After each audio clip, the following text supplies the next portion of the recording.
How's it going, everyone? So this time around, I'm going to be covering a game that's pretty near and dear to me. It's going to be, well, you guys can read. You clicked on the video, so you know what it is.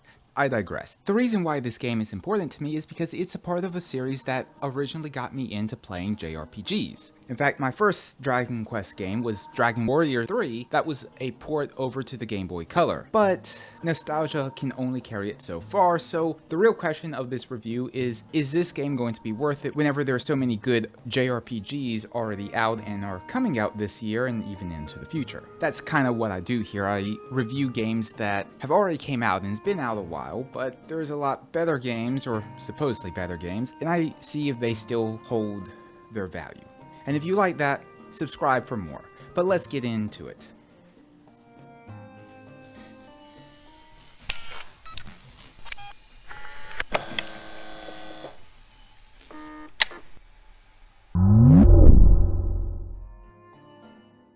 And let me start with the story. Now, let me go ahead and warn you that the first few hours of this game is going to kinda annoy you a little bit with how juvenile the dialogue can get, but at the same time, it's also trying to keep true to the form of all the older games with certain motifs. Now, I will say it does get a lot better later on in the story.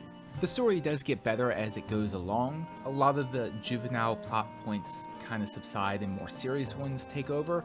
And on that note, I'd like to go into more of those, but I have to be careful of what I say, or otherwise I will spoil certain moments, and I don't want to do that, because this is a very story-driven game. However, I will say that the story is far more of a enjoying the journey rather than arriving at your destination. I will also say that a lot of the extra story, side quests and whatnot is less linear than a lot of the contemporary JRPGs that are out on the market. But it's not as non-linear and complex as I would really like it to be. A lot of the side stories, for example, will have you go back to older towns as well as hop between the more current towns in your story quest line. This is pretty standard for any type of JRPG, but they did do it really, really well. They just didn't do it ultra creative like some newer titles might have done. And that's pretty well wraps up of what I wanted to say about the story in particular.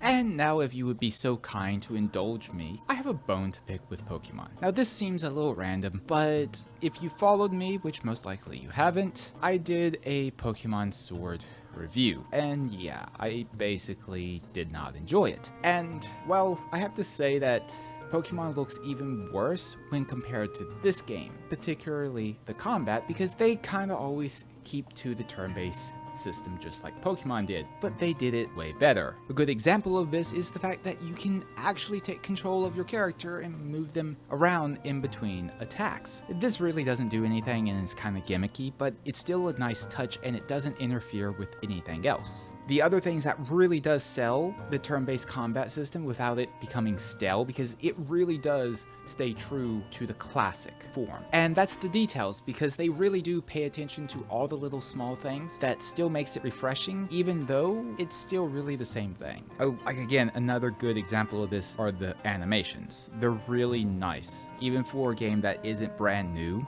And you have to understand, this is also something that's classic to Dragon Quest, because even whenever they were the top-down 2D JRPGs that it was, they still had good fight animations for what you could imagine was possible back then. And sadly is also just really a degradation to all the remakes, because they took that out of there, and to see those animations back is really refreshing. Next up, let me talk about the general aesthetic as well as design decisions, as well as the music, well, in truth, everything. Because in a single word, it just works. It kind of all fits together. It fits together. That's the best way I can put it. That is, if you're really a fan of the series, because this really does hinge on nostalgia.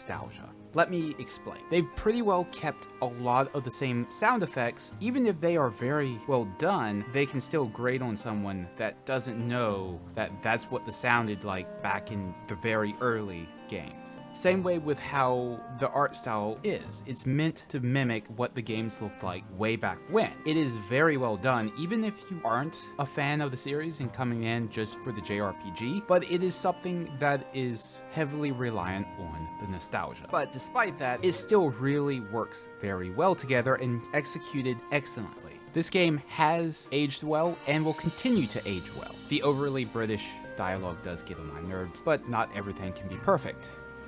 Let me now shift over to the more miscellaneous topics before I wrap up this review. And the first one is going to be the fact that you can switch over to the 2D mode. Now, this is really something that's going to add a lot more replayability and something that should be reminded that it does that really well, because if you play on the Switch, it does kind of give the retro feeling of just playing on the handheld. At least for me, since the first time I encountered the Dragon Quest games was, of course, a remake that was on the Game Boy. The second one is the crafting, which is actually a really fleshed out crafting system that's actually kind of fun. And a special note is that if you do delve into the crafting system, it will overtune your characters and is going to make the game easier than what it already is, because you can pretty well go through the entire game without having to grind if you pay attention to the encounters, because you can pretty well strategize around any boss's weak points with certain mechanics of whatever your characters can do. And that was really a really convoluted way of saying that the game gives you everything you need to basically power through any boss. And the final one is this mini subplot slash mini game slash extra game on top of the main story. It has to do with the little sprites that you're going to see all around, and I'm not going to spoil it, but it's actually really good. In fact, it's something that kind of just keeps coming back whenever I think about this game. So yeah, those are the major miscellaneous things that I wanted to point out that didn't really fit in anywhere.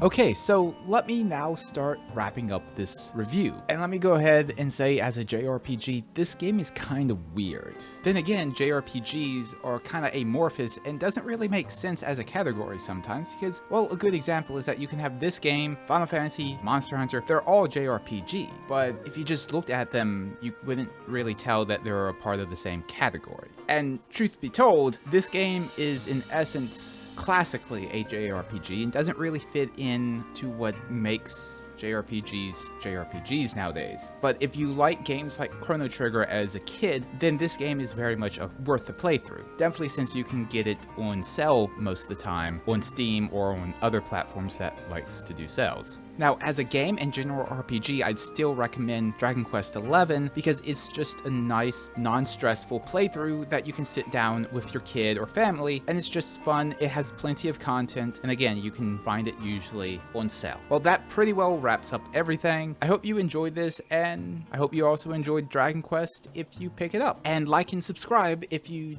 like to see more reviews or more content from me, and I'll see you in the next one.